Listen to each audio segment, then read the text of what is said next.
Spiritual TV, ஆவிக்குரிய தொலைக்காட்சி. தேசியமும் தெய்வீகமும் எனது இரு கண்கள் என்று சொல்லுகிற தலைவர்கள் மத்தியிலே சுவிசேஷமும் சத்தியமும் என்னுடைய இரு கண்களும் என் இருதயமும் என்று சொல்லப்படுகிற ஆவிக்குரிய தொலைக்காட்சி.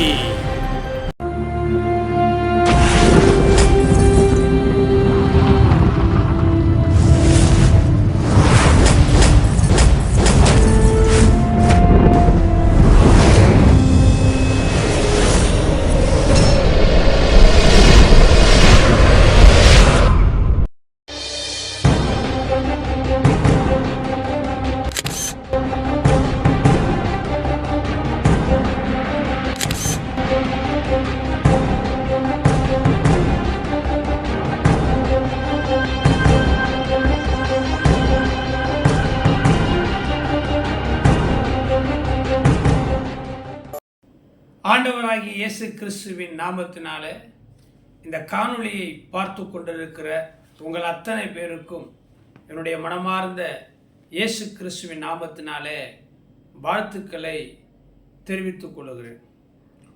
பொதுவாக நாம் வசிக்கிற இடத்துல ஒரு மனிதனோ ஒரு மாணவனோ அல்லது ஒரு குடும்பமோ நல்லா உழைத்து படித்து சம்பாதித்து முன்னேறி தேசத்தில் நல்ல புகழ்பெற்ற மாணவனாக குடும்பமாக இருந்தால் நாம் என்ன சொல்லுவோம்? நம்ம வீட்டாரை நம்ம பிள்ளைங்களை பார்த்து, டேய் அவனை பாரு, கஷ்டப்படுற குடும்பம்தான், அப்பா அம்மா கூலி வேலைக்கு போகிறவங்க தான், சரியான சாப்பாடு துணிமணி கூட கிடையாது, அவன் எப்படி கருத்தாக படித்து பாஸ் பண்ணி இன்னைக்கு நல்ல உயர்ந்த நிலைமையில் இருக்கிறான், அந்த குடும்பத்தை பாரு அப்படின்னு அந்த ஆசீர்வதிக்கப்பட்ட குடும்பத்தை நம்ம ரோல் மாடலாக மாதிரியாக நம்ம சொல்லுவோம். அதுபோல் ஒருத்தன் குடித்து வெறித்து அப்பா அம்மாவுக்கு கீழ்ப்படியாமல் தகாத விதமாக தன்னுடைய வாழ்க்கையை கெடுத்து குட்டிச்சவராக போயிட்டான்னு வச்சுங்களேன், அவனை பார்க்கும்பொழுதெல்லாம் இந்த ஊரில் தெருவில் இருக்கிறவங்க சொல்லுவாங்க, அதை பற்றியா அவன் அப்பா அம்மா பேச்சை கேட்கலை, பள்ளிக்கூடம் போகலை, காலேஜுக்கு போகலை, வேலைக்கு போகலை, பைக் எடுத்துகிட்டு ஊதாரித்தனமாக ஃப்ரெண்டோட சுற்றுனான், அடிபட்டான், இன்றைக்கி சாப்பாட்டுக்கு கஷ்டப்படுறான், அவனை பார்த்து தெரிந்துக்கோ, இதாண்டா வாழ்க்கை அப்படின்னு நம்ம புத்தி சொல்லுவோம்ல. நம்ம தான் புத்தி சொன்னால் உங்களுக்கு பிடிக்க மாட்டேங்குது. ஆண்டவரே சொன்னார், நாளானது சமீபித்து வருகிறதை எவ்வளவுக்கு எவ்வளவாய் பார்க்கிறீர்களோ அவ்வளவுக்கு அவ்வளவாய் புத்தி சொல்லுங்கன்னார். எதுக்கு? சபை கூடி வருதலை விட்டுவிடக் கூடாது. அந்த விசுவாசியை பார் எப்படி சபைக்கு வருது, இந்த பிரதரை பார் எப்படி பாட்டு பாடுறாரு, ஆராதிக்கிறாரு, ஊழியம் பண்ணுறாரு, இன்னைக்கு இயேசுநாதர் அந்த பிரதரை சிஸ்டர் அந்த குடும்பத்தை எப்படி ஆசீர்வதித்திருக்கிறார் பார் அப்படின்னு நாங்கள் சொன்னால் உங்களுக்கு பாஸ்டர் மேலே கோபம் வருது, சபைக்கு வரக்கூடாதுங்கிற எண்ணம் தான் வருது. எப்படி ஒரு காரியத்தை பார்த்தீங்களா? இந்த காணொலியை பார்க்குற உங்களுக்கு வாலிப தம்பி தங்கச்சி வயசானவங்களாக இருந்தாலும் சகோதரன் சகோதரியாக இருந்தாலும் அப்பா அம்மா யாராக இருந்தாலும் இந்த காணொலியை நீங்கள் ஒருவேளை யூடியூப்பில் பார்க்கலாம், முகநூலில் பார்க்கலாம், வாட்ஸ்அப்பில் பார்க்கலாம். இந்த காணொலியை பார்க்குற சந்தர்ப்பம் உங்களுக்கு கிடைச்சிதுன்னா நீங்கள் பாக்கியவான், நீங்கள் பாக்கியவதி. ஏன் அப்படின்னா நான் 26 ஆண்டு காலமாக கர்த்தருடைய உன்னதமான ஊழியத்தை செய்து வருகிற பல நாடுகள், பல பட்டணங்கள், பல கிராமங்கள், பல ஊரில் இருக்கிற பல குடும்பத்தை பார்க்குறேன். இந்து, முஸ்லீம், கிறிஸ்டின் நிறைய பேரை பார்க்குறேன். வாழ்க்கையில் கீழ்ப்படியாமல் வீணாய் போய் கொண்டிருக்கிறவர்களுடைய எண்ணிக்கை அதிகரித்து கொண்டிருக்கிறது. அவங்கெல்லாம் பார்த்துட்டு, டேய் அப்படி செய்யாதடா. போன வாரம் அப்படி தான் நான் பைக்கில் போய்கிட்டே இருந்தேன். இந்த பள்ளிக்கூடம் விட்டுட்டு இந்த மாணவர்கள் சின்ன சின்ன பிள்ளைங்க 10ஆம் வகுப்பு 8ஆம் வகுப்பு 12ஆம் வகுப்பு 6ஆம் வகுப்பு படிக்கிற மாணவர்கள் அந்த க்ரௌடாக இருக்கிற அந்த பஸ்ஸை ஓடி போய் துரத்தி படிக்கட்டில் அவங்க ஏறுறாங்க, டாப்பில் ஏறுறாங்க. அதை பார்க்கும்போது பயமாக இருக்குது. பெற்றவங்க எவ்வளவு கஷ்டப்பட்டு அந்த கர்ப்பத்தில் குழந்தைய வளர்த்து ஹாஸ்பிட்டலில் பெற்றெடுத்து அதை பணம் செலவு பண்ணி படிக்க வைக்கிறாங்க. ஆனால் ஊதாரித்தனமாக ரவுடித்தனமாக கேலி கிண்டல் பண்ணிட்டு தங்களுடைய வாழ்க்கையை கெடுத்து கொண்டு இருக்கிறாங்க. இப்படி புத்தி சொன்னால் பிள்ளைகளுக்கு பிடிக்க மாட்டேங்குது. சரி, சபைக்கு இது வர்றாங்களே, சபையிலேயாகிலும் அவங்கள புத்தி சொல்லி அவங்களுக்கு நல்லது செய்யலான்னு பார்த்தா, அதுக்கு மேலே நீ எதுக்கு எனக்கு புத்தி சொல்கிற, சபைக்கு வந்தேனா பேசுனியா அதோடு என்னை அனுப்பு, நான் உன் பிள்ளையா உன் தம்பியா அப்படிங்கிற அளவுக்கு இன்றைக்கி பல சபைகளிலும் நடக்கிறது. அதை குறித்து ஒரு சின்ன செய்தியை நான் உங்களுக்கு சொல்ல விரும்புகிறேன். எப்போதுமே ரோல் மாடலாக சில மனிதர்களை ஆண்டவர் காண்பிக்கிறார். எதற்குன்னா நம்ம அவங்ககிட்ட பாடம் கற்றுக்கணும். இங்கே ஏசாயா தீர்க்கதரிசி 51ஆம் அதிகாரம் 2வது வசனத்தில் என்ன தெரியுமா சொல்கிறாரு? உங்கள் தகப்பனாகிய ஆபிரகாமையும் உங்களை பெற்ற சாராளையும் நோக்கி பாருங்கள். அவன் ஒருவனாய் இருக்கையில் நான் அவனை அழைத்து அவனை ஆசீர்வதித்து அவனை பெருக பண்ணினேன் என்று சொல்லுகிறார். ஆபிரகாம் சாராள். தகப்பன் தேராகு மண்பானை சுமந்து சில மண்ணினால் சில பாண்டங்கள் தெய்வங்கள் சுரூபங்களை செய்து சுமந்து கொண்டு ஊர் ஊராய் போய் விற்பனை செய்கிற ஒரு தொழில் தேராகு. அவன் மரித்த பிறகு ஆபிரகாம் தனக்கு மனைவியாய் கிடைத்த சாராய், தன்னுடைய சிறிய தகப்பனுடைய மகனாகிய லோத்து, இந்த 3 பேர் எங்கே போகிறது, இரவு எங்கே தங்குறது, என்ன சாப்பிட்றது, வருமானம் எப்படி, வாழலாமா வாழ முடியாதா அப்படிங்கிற நிலைமையில் நட்டாத்தில் கண்ணை கட்டி காற்று விட்டது போல அவர்களுடைய நிலைமை மோசமாக இருந்த நேரத்தில் தேவனாய் கர்த்தர் ஆபிரகாமை அழைக்கிறார். எப்படி தெரியுமா? அந்த வசனத்தை மறுபடியும் வாசித்து பாருங்க. உங்கள் தகப்பனாகி ஆபிரகாமை. யாருக்கு தகப்பன்? விசுவாசத்தின் தகப்பன். உங்களுக்கும் எனக்கும் ஆபிரகாமை தகப்பனாக, சாரால ஜீவனுள்ளருக்கெல்லாம் ஒரு தாயாக வேதம் சுட்டி காட்டுகிறது. ஏன்னா ஒரு ரோல் மாடல். அவங்க வாழ்க்கையை அனுபவித்தவர்கள். பாடுகள், வேதனைகள், துன்பங்கள், துயரங்கள், நிந்தனைகள், அவமானங்கள், பசி, பட்டினி இவைகளெல்லாம் அனுபவித்தவர்கள். அவர்கள்தான் வழித்தோன்றல். இன்றைக்கு கூட தேசத்தில் நிறைய தேசப்பற்றாளர்கள், சுதந்திர போராட்ட தியாகிகள், இந்த நாட்டுக்காக, குடும்பத்துக்காக, தமிழுக்காக, கிறிஸ்துவத்துக்கான மிஷினரிகள், இவங்கெல்லாம் எதுக்கு உங்களுக்கு சொல்லிக் கொடுக்குறோம்? அவங்கள பார்த்து கற்றுக்கணும். எங்கள் அப்பா இருந்தாருங்க, அவரை போல ஒரு நல்ல மனுஷன், நல்ல உழைப்பாளி இல்லைங்க. அன்னைக்கு எங்கள் அப்பா என்னை திட்டி திட்டி பைபிள் படி, வசனம் சொல்லு, வாக்குத்தத்தம் சொல்லு, விபிஎஸ்க்கு போ, சண்டே ஸ்கூலுக்கு போன்னு சொன்னதுனால தான் இன்றைக்கி நான் போலீஸ் அதிகாரியாக இருக்கிறேன், இன்றைக்கி நான் ஒரு நீதிபதியாக இருக்கிறேன், இன்றைக்கி ஒரு அரசியல் கட்சி தலைவராக இருக்கிறேன், இன்றைக்கி நான் ஒரு விஞ்ஞானியாக இருக்கிறேன், இன்றைக்கி நல்ல ஒரு முதலாளியாக இத்தனை பெரிய கம்பெனிகளை நடத்துகிறேன்னு நிறைய பேர் ஷார்ட் சொல்கிறாங்க. ஏன் நீங்கள் மட்டும் இப்படி கேட்க மாட்டேங்கிறீங்க? இங்கே பாருங்கள், உங்கள் தகப்பனாகிய ஆபிரகாமையும் உங்கள் பெற்ற தாயாகிய சாராளையும் நோக்கி பாருங்கள். ஏன் தெரியுமா? அவங்க தனிமையில் இருந்தபோது ஆண்டவர் ஆபிரகாமை அழைத்தார், ஆசீர்வதித்தார். அங்கே சொல்லப்பட்டிருக்கிறது, அவனை பெருக பண்ணினேர் என்று சொன்னார். இப்படிப்பட்ட மனிதர்களை நீங்கள் பாருங்கள், நல்லவனை பாருங்கள். ரோட்டில் நடந்து போகிறோம், கவர்ச்சிகரமான செக்ஸ் படம் ஒட்டி இருக்குது, சோட்டில் அரசியல் படம் ஒட்டி இருக்குது, ஆன்மீக படம் ஒட்டி இருக்குது. நம்முடைய கண்ணு பார்த்தீங்கன்னா பிசாசுடைய நோக்கமே அதான், அந்த தவறான ஆபாசமான கவர்ச்சியான படத்தையே பார்க்குறோம். இந்த ரோட்டில் போகும்போது சில வாகனங்களில் ஆட்டோவில் வசனம் இருக்கும் பார்த்தீங்களா, பெண்ணின் திருமண வயது 21. அதுபோல் சில ஆட்டோக்குள்ள வசனம் இருக்கும், சாலையை பார் சேலையை பார்க்காத. யாரை பார்க்கணுமோ அவங்கள தானே பார்க்கணுங்க. வேதம் என்ன சொல்லுது தெரியுமா? பிரியமான தேவனுடைய பிள்ளைகளை, ஒரு சில வார்த்தைகளை நான் சொல்லுகிறேன். நீதிமொழிகள் 23:1 என்ன தெரியுமா சொல்லுது? நீ அதிபதியோடு போஜனம் செய்ய உட்கார்ந்திருக்கும் பொழுது, எப்படி பார்க்க சொல்றாரு பாருங்க. நீ அதிபதியோடு போஜனம் செய்ய உட்கார்ந்திருக்கும் பொழுது அவர் எப்படி சாப்பிட்றாருன்னு நீ பாரு. இல்லை, எப்படி சாப்பிட்றாருன்னு நீ பாரு. நீ ஒரு அதிபதியோடு போஜனம் பண்ண உட்கார்ந்திருந்தால் உனக்கு முன்பாக இருக்கிறதை நன்றாய் கவனித்து பார். எப்படி சாப்பிடணும், எதை முதல்ல எடுத்து சாப்பிடணும், எவ்வளவு எடுத்து சாப்பிடணும். இன்னைக்கு அதெல்லாம் பார்க்குறது கிடையாது. காஞ்ச மாடு கம்பங்கொள்ளையில் விழுந்தது மாதிரி, அவிழ்த்து விட்ட காளை மாதிரி, ஏதோ சாப்பாடே பார்க்காத மாதிரி ஓசியில் கிடைக்குது. ஒரு கல்யாண வீட்டில் மட்டன் பிரியாணி, சிக்கன் பிரியாணின்னு வளைச்சி வளைச்சி குப்பைத்தொட்டி மாதிரி போடுறது. அப்புறம் கேஸ்ட்ரிக் வந்துச்சு, இல்லை வயிறு வலி வந்துச்சு, ஃபுட் பாய்சனாக வந்துச்சுன்னு ஒரு 1000 ரூபா டாக்டர்கிட்ட எடுத்து போடுது. ஆண்டவர் சொல்கிறாரு, போஜன பிரியனா உன் தொண்டையில் கத்திய வை. லிமிட்டு தாங்க.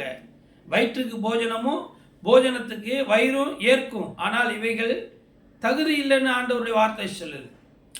நல்ல யோசனை பண்ணி பாருங்க. ஒரு அதிபதியோடு நீ தேசத்தினுடைய முக்கியமான தலைவர்களோடு உட்கார்ந்துருக்கிற.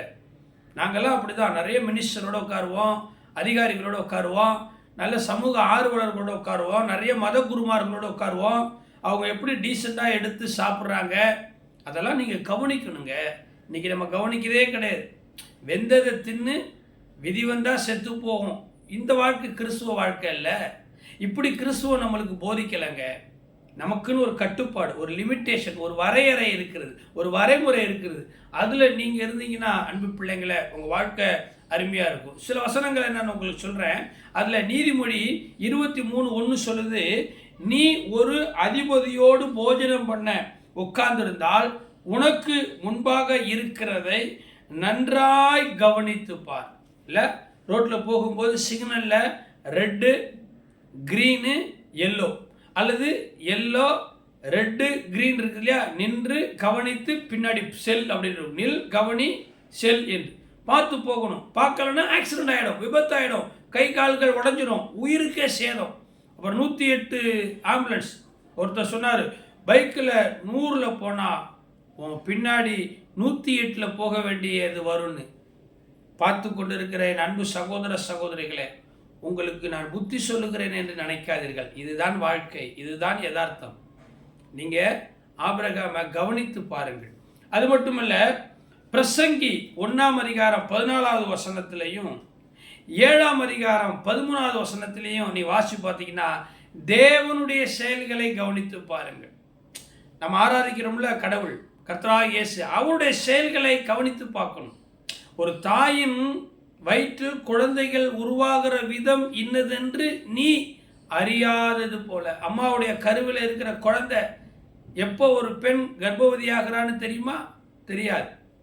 அதை கண்டுபிடிக்க முடியாது. 3 மாதம் அந்த யூரின் டெஸ்ட்டு, அந்த பிளட் டெஸ்ட்டு, அந்த வாமிட்டிங் சென்ஸு, அந்த உடம்பு பலவீனம், இந்த அந்த அந்த மாதவிடாய் நின்று போகிற இதெல்லாம் பார்த்து தான் ஓ இந்த சகோதரி தாய்மை அடைந்திருக்கிறார். இது வரைக்கும் யாராலையும் கண்டுபிடிக்கவே முடியலை. இதான் கடவுளுடைய கிரியேஷன், காட்ஸ் கிரியேஷன். அப்போது தாயின் கருவில் உருவாகும் குழந்தையை உருவாகிற விதத்தை கண்டுபிடிக்க முடியாது. அதுபோல் தேவனுடைய செயலையும் கண்டுபிடிக்க முடியாது. அவரை நீ பார்த்துக்கோ, அவர் எப்படி பண்ணுறாருன்னு பார்த்துக்கோ. அதன் காலத்தில் நேர்த்தியாய் செய்து முடித்தார். குருடர்கள் பார்க்கவும், செவிடர்கள் கேட்கவும், ஊமையர்கள் பேசவும், முடவர்கள் நடக்கவும் எல்லாவற்றையும் நன்றாய் செய்தார் என்று நம்ம புதிய ஏற்பாட்டில் வாசிக்கிறோம். என்ன அன்பு சகோதரா, அன்பு சகோதரியே, என் அன்பு பிள்ளைகளை, நீங்கள் கவனித்து பார்க்க வேண்டியதை மட்டும் கவனித்து பாருங்கள். தேவையில்லாததெல்லாம் உலகத்தில் இருக்கும். சமுத்திரத்தில் நிறையா இருக்கும், கல், மண், அது இது. ஒருத்தர் பைபிள் சொல்லுதுங்க, சமுத்திரத்தில் வலையை வீசுகிறான், அதோடு கூட சகலத்தையும் வாரிக்கிட்டு வருது. அவன் கரையில் உட்காந்து எது தேவையோ அதை மட்டும் எடுத்துக்கிட்டு தேவையிலெல்லாம் போட்டுடுறான்.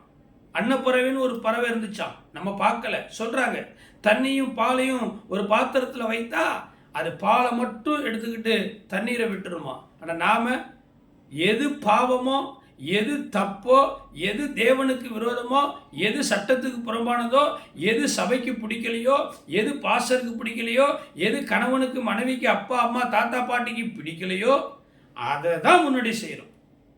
ஏன் இப்படி புத்தி நம்மளுக்கு? ஆண்டவர் இப்படியெல்லாம் நல்ல புத்தி தானே படைச்சார். பாவம் செய்து தேவ மகிமையற்றவர்களாகி போகிறதுக்கா இந்த உலகத்தில் இயேசுவை ஏற்றுக்கொண்டோம்? அன்பு சகோதரிகளே, மத்தேயு 6ஆம் அதிகாரம் 27-28 சொல்லுது, ஆகாயத்து பட்சிகளை கவனித்து பார். பறவை மேலே பறக்குது பார். அந்த பறவையை பார்த்து தான் விமானங்கள் கண்டுபிடித்ததாக சொல்லப்படுகிறது. தெரியல, ஆனால் வசனம் எனக்கு தெரியும். ஆகாயத்து பட்சிகளை கவனித்து பாருங்கள். இல்லையா, அது அறுப்பதில்லை, அது நூற்பதில்லை, அது விதைப்பதில்லை, கவனித்து பாருங்கள். அதே போல் 28 காட்டு புஷ்பங்களை கவனித்து பாருங்கள். அது எப்படி இந்த பனியில், அந்த மழையில் எப்படி அது உருவாகுது. அதுபோல இயேசுவின் சாயலில் இருக்கிற நம்ம போஷிக்க மாட்டாரா? கவனித்து பார்க்கும். லூக்கா 12ஆம் அதிகாரம் 24 அங்கேயும் சொல்லுது, காகங்களை கவனித்து பாருங்கள். காக்கா கா கா கா அதுக்கு கற்றுக் கொடுத்தது யாருங்க? ஏன்னா ஒரு பொருள், ஒரு பதார்த்தம், ஒரு உணவு கிடைச்சதுன்னா அது மற்ற இனத்தையெல்லாம், காக்கா இனத்தையெல்லாம் கூப்பிட்டு, வாங்க எனக்கு ஒரு உணவு கிடைச்சிருக்குது, எல்லாரும் பகுத்துண்டு பள்ளீர் ஓம்புதல் நூலோ தொகுத்தொகுற்றில் எல்லாம் தலை என்கிற பள்ளிக்கூடத்தில் சாப்பிடும்போது துருக்கள் சொல்லிட்டு சாப்பிட்றோம் பார்த்தீங்களா? நம்ம ஜெபம் பண்ணிட்டு சாப்பிட்றோம்ல, ஆண்டவரே இந்த உணவை ஆசீர்வதியும், இதை கொடுத்ததுக்காக நன்றி, இது இல்லாதபடிக்கு கஷ்டப்படுகிற எத்தனையோ ஏழை மக்களை நினைத்தருளும். நான் அப்படி தான் ஒவ்வொரு நாளும் ஜெபித்துட்டு சாப்பிடுவேன். நீங்களும் அப்படி தானே? அப்போ கவனித்து பாருங்கள், அந்த காக்காவை கவனித்து பாருங்கள். அதுக்கு இருக்கிற ஒரு எண்ணம், குணம். அடியில் பள்ளிக்கூடத்தை சொல்லி கொடுத்துருப்பாங்க, ஒரு காக்கா தாகம் எடுக்குது, அது ஒரு குடுவையில் தண்ணி இருக்குது, ஆனால் அந்த தண்ணியை எடுத்து குடிக்கலான்னு பார்க்குறது, எட்டலை. என்ன பண்ணுது? பக்கத்தில் இருக்கிற கல்லை எடுத்து கொண்டு வந்து அந்த குடுவையில் போடுது. இப்போ கல் அடியில் போகுது, அடியில் இருக்கிற தண்ணி மேலே வருது. இப்போ இந்த காக்கா அதனுடைய தாகத்தை தீர்த்து கொள்ளுகிறது. இப்போ காக்கா கவனிச்சு பாருங்க. நமக்கு 6 அறிவு, காக்காவுக்கு எத்தனை அறிவு? எறும்புக்கிட்ட போய் கற்றுக்கோ, குயவன்கிட்ட போய் கற்றுக்கோ, பீதோகமத்தை போய் கற்றுக்கோ. பாருங்க, அந்த காக்காவுக்கு இருக்கிற அந்த அறிவு கூட இன்னைக்கு நமக்கு இல்லை. வருத்தமாக இருக்குல்ல? இயேசு ஆராதிக்கிறோம், பைபிள் படிக்கிறோம், எங்கே இயேசு ஆராதிக்கிறோம்? நீங்கள் தான் ஆடிக்கு ஒரு முறை, அமாவாசைக்கு ஒரு முறை பைபிள் படிக்கிறீங்க, அபிஷேகத்தில் நிரம்புறீங்க, ஊழியம் பண்ணுறீங்க, சபைக்கு வர்றீங்க. தொடர்ந்து இடைவிடாமல் ஆராதிச்சிங்கன்னா இந்த மாதிரி பிரசங்கமே உங்களுக்கு தேவையில்லை. நீங்களே போய் மற்றவங்களுக்கு சொல்வீங்க. அடுத்ததாக கடைசியாக ஆகாயத்து பறவை, காகங்கள், காட்டு புஷ்பங்கள், ஆபிரகாம், சாராள், அதிபதி எல்லாவற்றையும் கவனித்து பார்க்க சொன்னார். எபிரேயர் 3வது அதிகாரத்தில் நான் உங்களை ஆசீர்வதிக்கும்படியாக விரும்புகிறேன். வாசித்து பாருங்கள். எபிரேயர் புஸ்தகத்தில் பிரியமான தேவனுடைய பிள்ளைகளே, 3வது அதிகாரம் என்னது சொல்லுமா? எனக்கு ரொம்ப பிடிச்சமான வசனங்கள் இந்த வசனங்கள். இப்படி இருக்க, எப்படி இதெல்லாம் இப்படி இருக்க, பரம அழைப்புக்கு பங்குள்ளவர்களாகிய பரிசுத்த சகோதரரே, அடாடாடாடா, உங்களை ஆண்டவர் எப்படி விழிக்கிறார்? பரிசுத்த சகோதரர். வெக்கமா இருக்குதா? நான் பரிசுத்தராய் இருக்கிறது போல நீங்களும் பரிசுத்தராயிருங்கள் என்று ஆண்டவர் சொன்னார். அகத்துல மட்டுமல்ல, புறத்துல மட்டுமல்ல, சகலத்திலையும். சரி, இங்கே சொல்லுது பாருங்க, பரம அழைப்புக்கு பங்குள்ளவர்களாகிய பரிசுத்த சகோதரரே, நாம் அறிக்கை பண்ணுகிற அப்போஸ்தலரும் பிரதான ஆசாரியருமாய் இருக்கிற கிறிஸ்து இயேசுவை கவனித்து பாருங்கள். இயேசுவை கவனித்து பாருங்கள். இயேசுவை கவனித்து பாருங்கள். இல்லையா? என் நுகத்தை நான் உங்களுக்கு வைத்து விட்டு போகிறேன், என் சமாதானத்தை உங்களுக்கு வைத்து விட்டு போகிறேன். என்னிடத்தில் கற்றுக்கொள்ளுங்கள். இன்னைக்கு சபையில் கற்றுக்கொள்ள பாஸ்டரமாக பேசுகிறத, வாலிபர்கள் மீட்டிங்கில், முதியோர்கள் மீட்டிங்கில், ஆண்கள் பெண்கள் மீட்டிங்கில், நீங்கள் கிறிஸ்தவர்கள் இல்லைன்னா சத்தியம் உங்களை வகையறுக்கும், நியாயம் தீர்க்கும். ஜாக்கிரதையாக இருங்க. மனம் போன போக்கில், கால் போன போக்கில், எண்ணம் போன போக்கில் நீங்கள் வாழ்ந்துலாம் நினைக்காதீங்க. இந்த பூமியில் வேணால் ஒரு வேளை கஷ்டப்பட்டு வாழலாம், ஆனால் பரலோகத்தில் ஒரு நாளும் அந்த ஹெவன்லி கேட், பரலோகத்தின் திறவுகள் தேவனிடத்தில் இருக்குது. ஜாக்கிரதை. ஆகவே நீங்கள் கவனித்து பார்க்கணும். நம்ம பாருங்கள், கெட்டவங்களோடு தான் போவோம், நல்லவங்களோடு பேச மாட்டோம். கெட்ட புத்தகத்தை பார்ப்போம், படிப்போம், கெட்ட டிவியை பார்ப்போம், கெட்ட பாட்டு கேட்போம், பைபிள் படிக்க மாட்டோம், தூக்கம் வந்துடும், அலுப்பு அடிக்கும், போர் அடிக்கும், சபைக்கு வர மாட்டோம், ரோட்டில் உட்காருவோம், சீட்டு விளையாடுவோம், தாயம் விளையாடுவோம், என்னென்னமோ விளையாடுறீங்க. ஆனால் தேவனுடைய சமூகத்தில் வர்றதில்லை. ஏன் இப்படி போகுது உங்கள் புத்தி? கிறிஸ்துவர் தானே, அபிஷேகம் பண்ணப்பட்டவர் தானே, மனம் திருமண நீங்கள் தானே, ரட்சிக்கப்பட்ட நீங்கள் தானே, பாவ மன்னிப்புக்கான ஞானஸ்தானம் எடுத்து சபையில் சேர்த்துக்கொள்ளப்பட்ட நீங்கள் தாங்க. சபை காரியத்தை தவிர மற்ற எல்லா காரியத்திலையும் சிறப்பாக செய்வீங்க. சபையில் மாத்திரம் ஏதாச்சும் பாஸ்டர்மா சொல்லிட்டா கோவம் வந்துடும். இனிமே நான் சபைக்கு வர மாட்டேன், ஜோம் பண்ண மாட்டேன், ஆராதிக்க மாட்டேன், அந்த சபைக்கு போகிறேன், இந்த சபைக்கு போகிறேன், அந்த பாஸ்டர் சரியில்லை. இந்த உங்கள் தகப்பனாகிய ஆபிரகாமையும் உங்கள் தாயாகிய சாராளையும் நோக்கி பாருங்கள். எறும்பு இடத்துல போய் பாரு, ஆகாயத்து பட்சிகளை பாரு, காகங்களை பாரு, காட்டு புஷ்பங்களை பாரு. அதிபதியோடு உட்கார்ந்துருக்கும் போது அதை பாரு. எல்லாவற்றுக்கும் மேலாக நிறைவாய் சொல்லுகிறேன், இயேசு கிறிஸ்துவை நோக்கி பாருங்கள். நீங்கள் பார்த்தீங்கன்னா நீங்கள் பிழைத்து கொள்ள முடியும். அவர் சொல்றார், என்னை நோக்கி பார்த்தார்கள், அவருடைய முகங்கள் பிரகாசம் அடைந்தது, வெட்கப்பட்டு போவதில்லை. பிரியமானவர்களே, நீங்கள் வேற யாரையும் பார்க்காதீங்க. இந்த உலகத்தில் நிறைய இருக்கும், நிறைய நல்லவன் கெட்டவன் நிறைய இருக்கும். நீங்கள் பார்க்க வேண்டியது எது? நீங்கள் பார்க்க வேண்டியது யாரை? தேவனாகிய கர்த்தருடைய வார்த்தையை, அவர் சொல்லுகிற வழிகளை நீங்கள் பின்பற்றுங்கள். உங்கள் வாழ்க்கையில் கர்த்தர் யாவை செய்து முடிப்பார். God bless you. கர்த்தர் உங்களை ஆசீர்வதிப்பாராக. மீண்டும் சந்திப்போமா? பாய்.